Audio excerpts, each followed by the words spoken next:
Hey guys, subscribe for daily content, and if you're shopping for gear, make sure you check out the description for the newest items at some of the very best online retailers. There's also links for some of the items that I personally recommend. Thanks! What's going on YouTube? Metal Complex here, and today I've got another interesting knife review / knife overview to share with you guys. This is the Kansept Knives Steller. You can see the designer right there, Degnan. I'll be honest with you guys, I'm not super familiar with the designer. This is another, quality feeling Kansept knife. I'll let you guys know that I have been impressed with a lot of what Kansept has come out with, and other stuff I've been like, it's made well, I'm not really feeling the designer, this or that, right? You can check out all my Kansept knife reviews on my channel if you'd like to. I've definitely reviewed a lot of them. This knife was sent to me directly by Kansept. It was provided for review by Kansept. So thank you very much for doing that. Thank you also to my generous patrons who are supporting me right now. There's a link for Patreon down in the description. And please make sure to follow me on Instagram at metal_complex. You can buy this knife right now. In fact, there's a lot of different knives that are available through Kansept. I will link Kansept knives in general right down below, and this guy. It does come in a couple of different variants, if I'm not mistaken. This all black version, and then there's an all tumbled and satin or tumbled and tumbled variant, right? So you can check that out if you'd like. Let's go ahead and do measurements on this guy.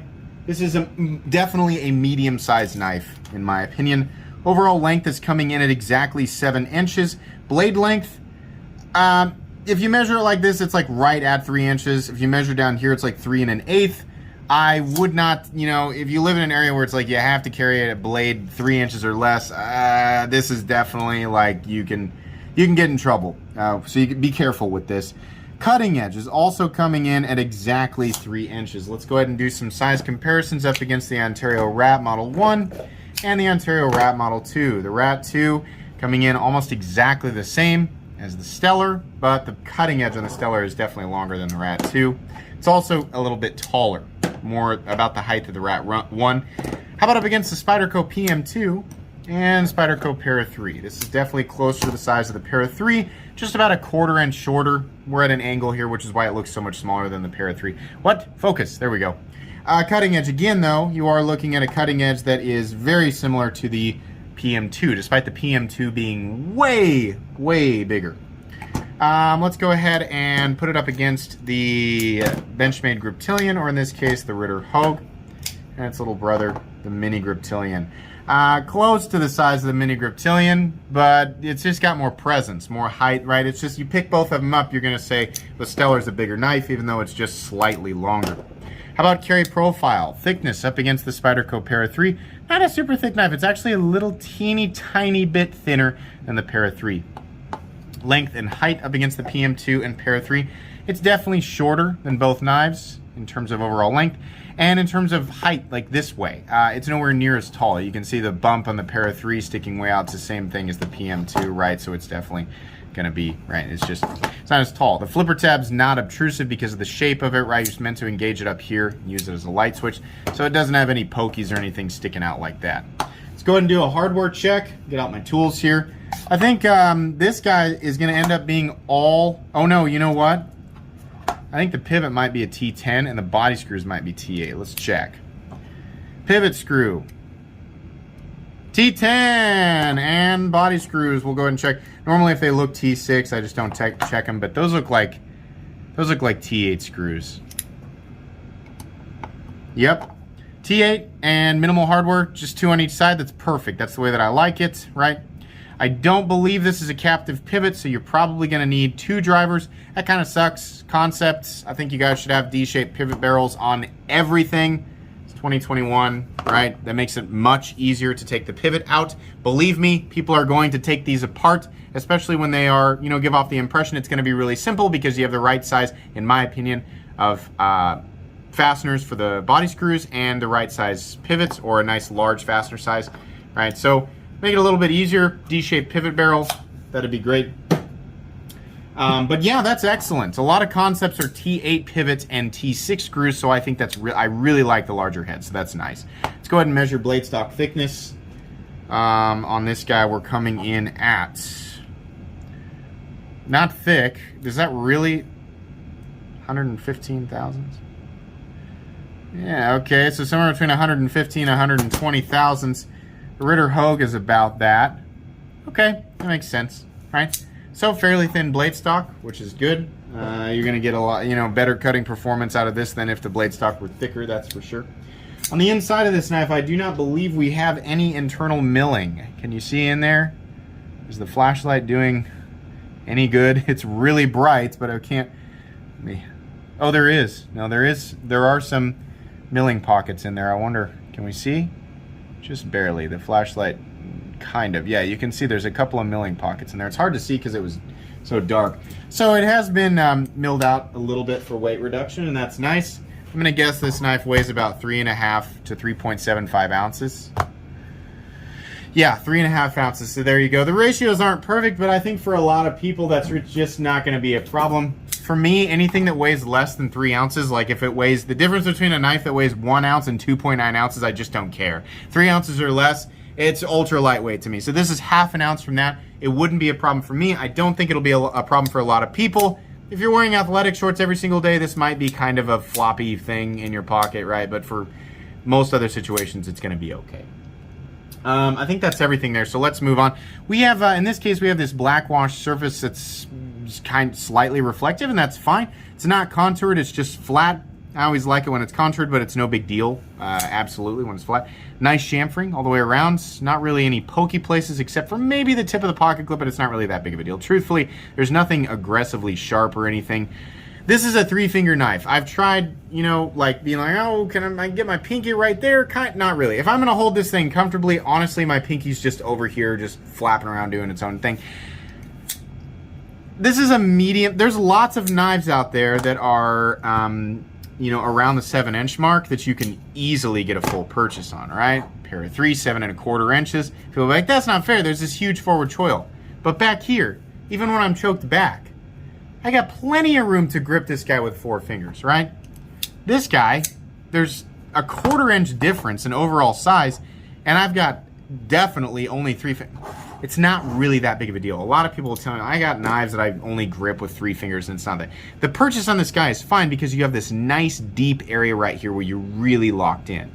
This area right here, because of how they did the flipper tab, right, and a number of other things, is just this big open space where you're quite a ways from the cutting edge, right? Now you can choke up in this area, right? If you want to count that, then sure. But it's not really a choke up position. I mean, look at this. We've got this, the flipper tab area is sticking up and chamfered, and it drops down here, and there's another shelf, and then chamfered. So it's not really like meant for a human finger. You can do it, but it's not great, right? So I can't really, sit here and be like, all knives that give you a full 4-finger purchase are better than any knives that only give you a 3-finger purchase, right? Because it's not going to be the same for everybody.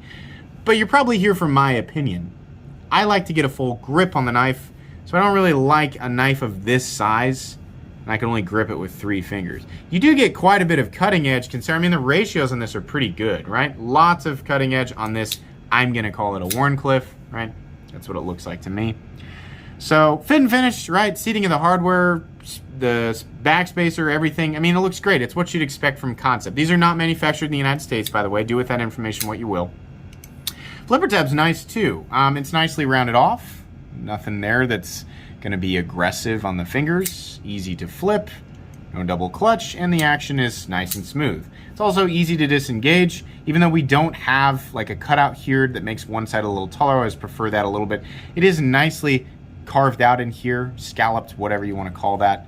It's easy to get your fingers in there, disengage it, do whatever you want, right? You can flip this all day, no big deal. It's always going to do exactly what you want it to do, and that's nice. Since it is a dedicated light switch flipper, right, it's nice that they're like, this is how we want you to do it. It does it really, really well. You don't have an obtrusive flipper tab, so that's nice. No complaints there. It's really ergonomically, you can lock in, you feel the pocket clip a little bit, right? It's just the 3-finger thing kind of bothers me. Nice, straightforward Wharncliffe blade. There's a lot of knives out there that have extremely similar blade shapes. These are great for EDC, nice straight edge. It's not going to be, always the greatest slicer in every conceivable circumstance because there's no belly, it's just a straight edge. It's just going to do better at some things and worse at others. What's the blade steel? It's a S35VN, which is great. That's fine. I mean, it's slowly becoming a blade steel that we see at a smaller price point, right? S35VN used to be a blade steel you'd see on 200, 300, 400. You still see it on 200, but like $300, $400, $500, $600, $700, $800 knives meant for. You know, we still see that, but there are, you know, compositions that are coming out that generally speaking have better balance for most end users. Composition is a multi-directional teeter-totter, right? So there is no best blade steel. Some compositions will be better than others in certain circumstances, even if those circumstances are very unlikely. And of course, geometry and heat treat play a much larger role in the performance of the blade than just the steel itself. But S35VN is fine. It's definitely still one of my favorite blade steels. It's just becoming less desirable at this price point. I think it's important to start pointing that out now, because 2022 will likely only prove that point further, right? And it's not me, it's not reviewers dictating that, it's buyers, right? What people will and won't buy. But you influence the buyers, not all of them.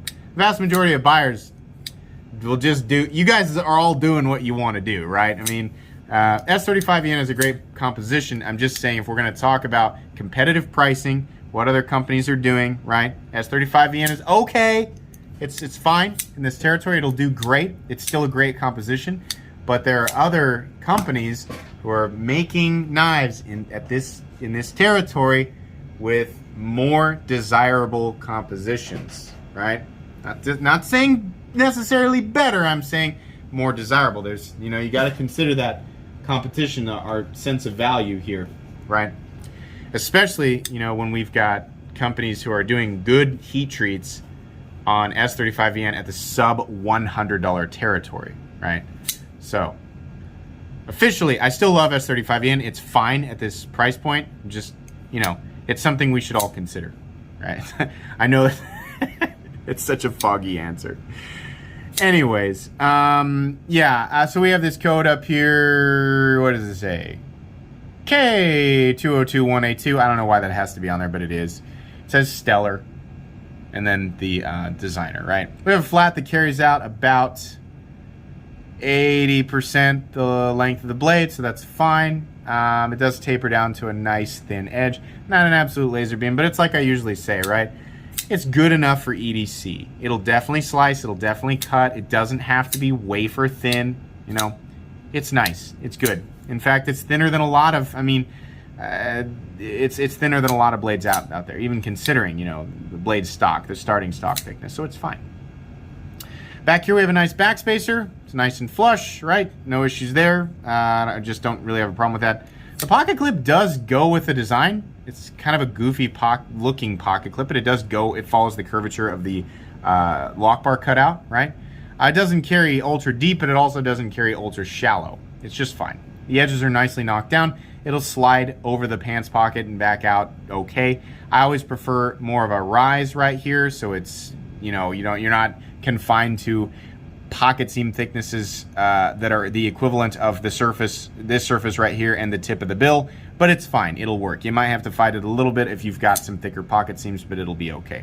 Steel lock bar insert doubling as the over travel stop. That's kind of what we expect, right? That's good. Centering on this guy is perfect. That's what I expect from Kansept. That's what I usually see. No blade play up, down, left, or right. And we have an internal stop pin that's actually, I don't know if you can see it, but it's actually following the blade, which is nice. I like that. How much does this knife cost? It costs $179. Definitely one of the more competitive knives in Kansept's lineup. You know, so it's an okay price. There are definitely companies out there making similar products, titanium S35VN. It costs a little bit less money. And S35VN, while it's okay, you know, at the moment, again, we have more competitive steels entering this arena, this price point, right? One of the most competitive price points in the knife world. This is an okay knife. I really would have preferred something different going on ergonomically here, maybe a different handle shape, one that came a little bit further out and didn't have this drop right here so I could actually just barely get my pinky on there. Maybe this area didn't have to be so long, right? I don't know. I would have liked if I could actually get a comfortable grip. It's always nice to get it's really nice to get a full 4-finger grip on a knife that's only 7 inches long. I love that. There are definitely knives that are shorter where you can do that. There's definitely knives that are just a little tiny bit longer where you can get that. I just like it. I think it's better. I think that in every circumstance, being able to grip an object with 4 fingers all, you know, I say all 4 fingers, right? I mean, not your thumb. In this area right here on a knife. 4 fingers in this area is always going to be better than 3 fingers, right? I'm sure somebody will create some type of ridiculous, obscure argument against that. That's fine. It's just kind of weird. But this is okay, right? I mean, this is kind of a... If I had to give it a letter grade, I'd give it a B. It's all right, right? The price is okay. It feels more 165-ish to me. It's hard to say, well, to explain why, dollar for dollar, right? I don't know. That's just where my brain goes compared to the other 2,000 knives that I've handled in the last 3 years. It's all right. You know, if you like how this looks, it's got a good blade shape. It's got a good steel. Kansept does a good job with their heat treat. Fit and finish is good. Easy to manipulate, right? If you like Warncliffe's, if this is speaking to you, I don't think it's a bad price. It's all right. It's not spectacular. No risks being taken here. Nothing special, right? It's just another reasonably good knife from a company that seems to be doing a pretty good job. Kansept has a lot of stuff that's a lot more interesting than this. They have, they're working with some designers that are doing a lot more interesting things at roughly the same price point. So take a look at this if you like it. It's going to be down there, but I would urge you to also take a look at everything else that Kansept's got going on if you're curious. They kind of, it's funny, like a lot of their own stuff is very, like, obviously a better choice than other things. This is okay, right? This is all right. Still, do I recommend it? Yeah, it's you know, in a generic sense, like, yeah, sure, it's good. It's good enough. I'm not going to say there's enough going on here where I'm just like, no. It's good enough, right? But I don't know that there's a whole lot more I can say. Kansept, I appreciate you guys sending this to me for review. This was absolutely worth checking out, so I appreciate that. Guys, make sure to follow me on Instagram at metal_complex. If you enjoyed this video, leave a like. If you'd like to check out my other content, I do, of course, have lots of videos of knives that are either expensive or inexpensive that I do or don't like, so check those out. And if you enjoy all my content, go ahead and subscribe because there's definitely more coming. Thanks again for watching, everybody, and have a great day.